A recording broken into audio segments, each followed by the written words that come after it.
Hello, teachers. Welcome back to episode 5 of In the Shadow of Liberty. I'm here with my friend Kenneth Davis to talk about the great American contradiction of slavery. Kenneth C. Davis is the author of In the Shadow of Liberty, The Hidden History of Slavery, 4 Presidents, and 5 Black Lives. And my name is Jessica Ellison. I'm a teacher educator at the Minnesota Historical Society. And today for episode 5, our final episode, How Would You Like to Be a Slave? Is the story of Andrew Jackson. And we're going to have Ken talk a little bit about Andrew Jackson, his views on slavery, and the enslaved people that lived with him and worked for him. So hello, Ken, how are you? I'm doing great, Jessica. Thank you so much. I've really been enjoying our conversations about the subject. It makes it alive, makes it human, it makes it meaningful. When you hear these stories of these people, I don't think there's any way in the world a student, parent, teacher could say, well, history is boring. This is the extraordinary stuff of history is more fascinating to me than many novels can be. And truth is often much stranger than fiction. And we've seen that in some of the stories we've been telling about these people. I could not agree with you more. I am raising 4 little historians at my house with that in mind, that it's just such fascinating material. And let's just jump right in then to Andrew Jackson. So unlike the other presidents we've discussed, Andrew Jackson was a defiant protector of slavery. So how was he different from Washington, Jefferson, and Madison? It's a really important distinction. I think it's important to make that whereas Washington, Jefferson, and Madison, the 3 presidents we discussed earlier, all had misgivings about slavery and all thought it would eventually end in America, Andrew Jackson was an unrepentant enslaver. He actually was a slave trader at one point early in his life.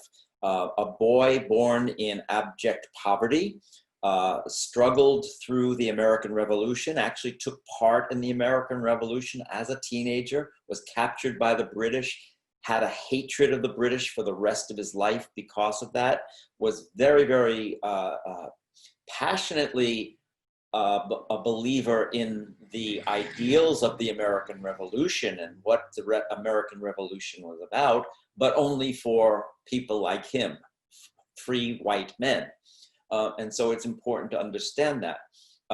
Jackson, by the time he became president, was certainly second only in popularity to George Washington himself in terms of the American popular imagination.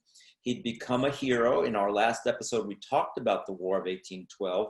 Jackson became a hero of the War of 1812 almost accidentally because he fought a great battle, the Battle of New Orleans in January of 1815, after the war was actually already over. The peace had been established at a treaty in Europe, but the news took so long at that time to arrive that Jackson didn't know that the war was over.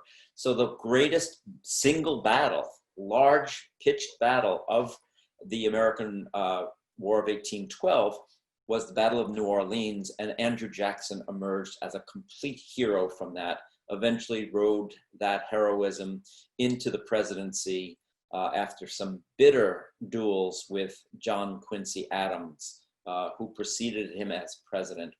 So this is a man who was at the peak of his power and popularity, but as I said, he was not interested in ending slavery. He was not interested in abolition, and in fact censored the mails as president to prevent any abolitionist materials from being distributed in the country. My goodness, it makes me then wonder what life was like for the people who were enslaved by Andrew Jackson. This is once again this extraordinary contradiction that we've been talking about through this whole series. Andrew Jackson would have had no thought to freeing people, emancipating people, yet he considered the people who were in his household nearly as members of his family.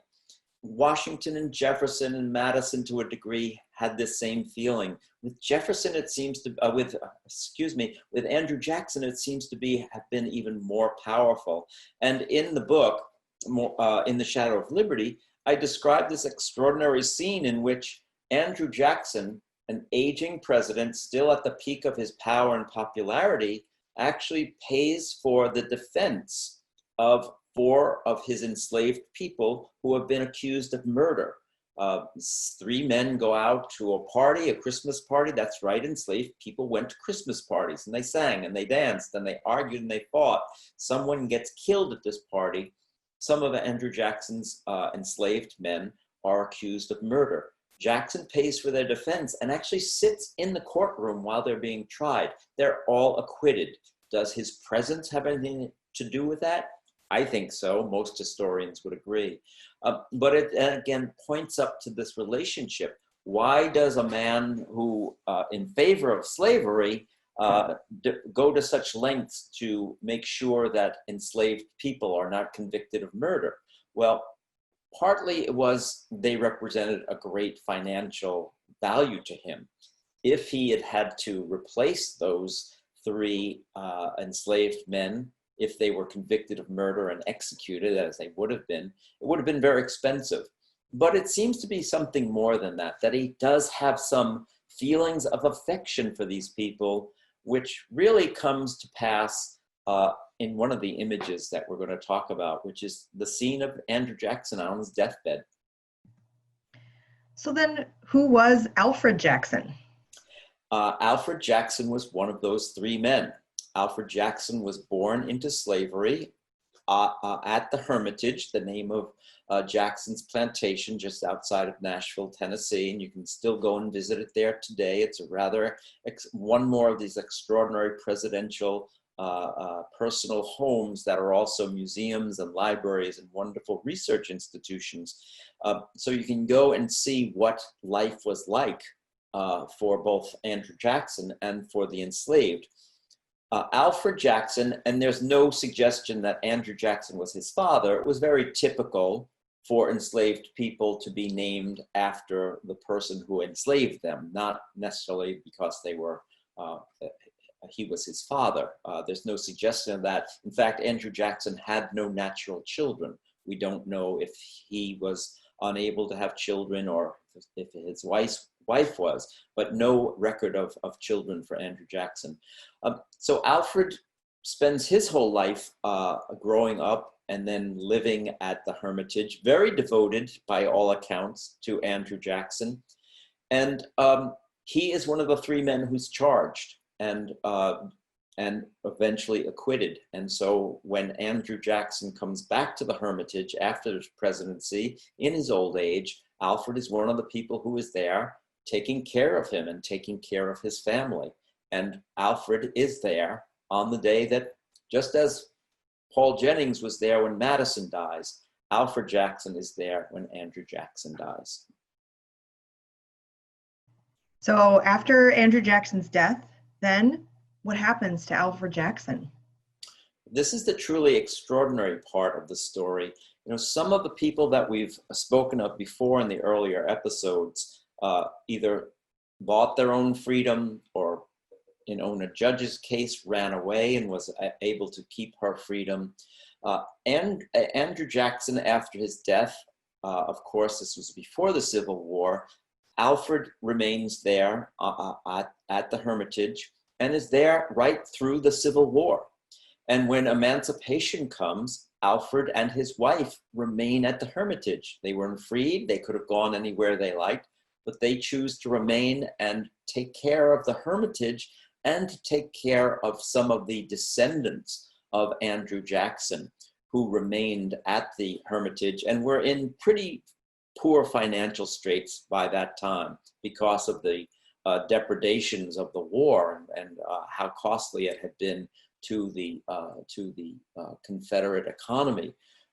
So Alfred stays there and eventually becomes a sort of tour guide as people come after the Civil War is over, they come to see the home of the great Andrew Jackson, who is still held in great esteem as a hero of the early American Republic. So people come down to hear Alfred Jackson tell stories of Andrew Jackson, and they would give him a few coins, and he remained there to the end of his days, taking care of the Jackson descendants. And one of the things we haven't spoken about is we don't always know what happened to most of these people or where they are buried. I think we spoke about that in terms of William Lee, not knowing where he's buried. We don't know where Isaac Granger is buried. But we do know exactly where Alfred Jackson is buried, and there's a picture of it in the Shadow of Liberty. This is his headstone, and the headstone is in the garden next to Andrew Jackson's own graveyard. And you can't see it from this picture, but if you see it up close, it says on the top, Uncle Alfred. Uncle Alfred Jackson lived at the Hermitage until the year 1901 when he died. Now, 1901 still seems like a long time ago to us, but 1901 is the 20th century. So think about it again for a minute. A man who was enslaved by a man who fought in the American Revolution lived to the 20th century.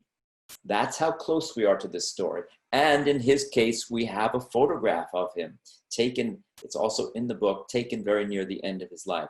So that's once again a reminder when we look at these documents, we look at paintings and old things like that, we think, oh, that's a long time ago. But when we look at a photograph and know that somebody died in 1901, we know this is something that's happened fairly recently in our history.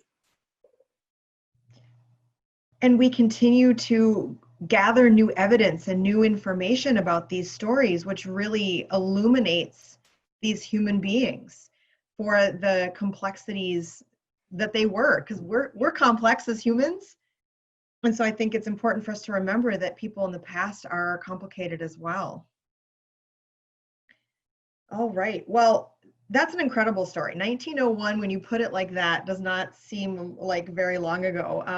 You know, and I think it's important that we consider the daily lives of these folks. And I really like the fact that Ken called out that enslaved people danced and sang and fought, and they did all of the things that humans do, but we don't have as much documentation about it as we do for others. So we're going to take a look at a couple of primary sources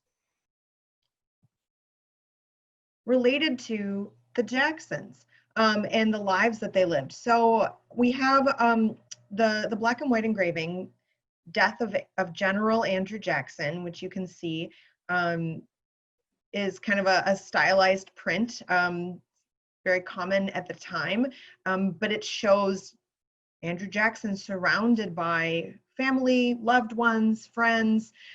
It's very rich surroundings. Look at the curtains and the bed clothing and the clothing that the people are wearing, people crying and sad and on their knees. This is really a display of power and wealth, even in death. And you can really pull a lot from this image to talk about the lives of wealthy enslavers. And then if we look at the other engraving, this is not necessarily directly from Andrew Jackson, but one can imagine the lives of the enslaved people depicted here could be similar to the lives of Andrew Jackson's enslaved people. This is a lot less flashy because life was so different for enslaved people. And notice how you can't really see the features of their faces, the way that you can really see the features of the faces in the Andrew Jackson engraving. And the way that they are lined up, and the white overseer and man with a whip overlooking the work that they're doing, and the gathering of these enslaved people outside, it is a stark difference between these two lived situations and lived experiences. And so what I think would be interesting to do, like in a lot of the activities that we've done here, is have students take a really close look at the details that they see in these two images. Ken, do you have thoughts about? Yes, I do. Yes, I do, Jessica. There are two things I'd quickly like to say about both of these, because I do reference both of these images in the book, In the Shadow of Liberty. The first is that in the picture of the death of Andrew Jackson, you see his family, all the white people who are there. But we know, and it's documented, that there were other people in the room when he died, the enslaved household. He called for them all to be brought there, and he actually speaks to them. There are accounts of his deathbed speech to the enslaved people. He said, "I will see you all in heaven."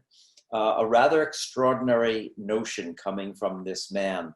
And the second image, the one about the slave house, it's important to note there, and again, this is included in the book, that that was an image that depicted a slave auction house in Washington, D.C.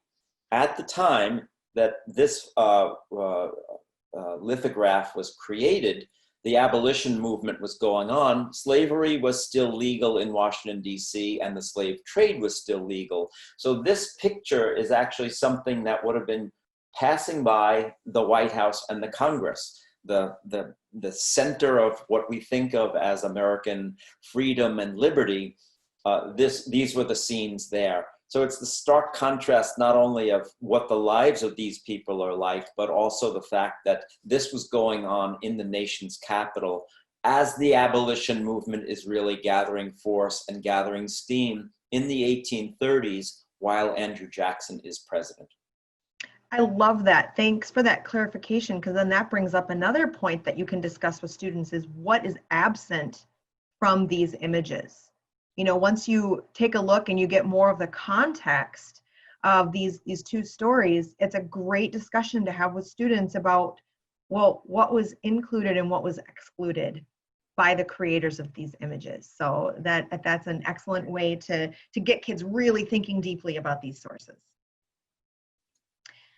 So please do take a look at our resources page, which includes links to these primary sources and all the other sources that were used in these episodes. It's bit.ly/S shadow, L liberty. And if you have any questions about any of this, please do feel free to send me an email at jessica.ellison@mnhs.org. And I highly recommend you grab your own copy of In the Shadow of Liberty. It's a really fascinating read, and it's great for students and adults alike. So I want to say thanks again to Kenneth Davis for joining us for these episodes, and I hope that we can do more of these in the future. Thank you, Jessica. It's been a pleasure, and I hope everyone enjoys reading this book as much as I enjoyed writing it. Thanks, teachers. Have a great day.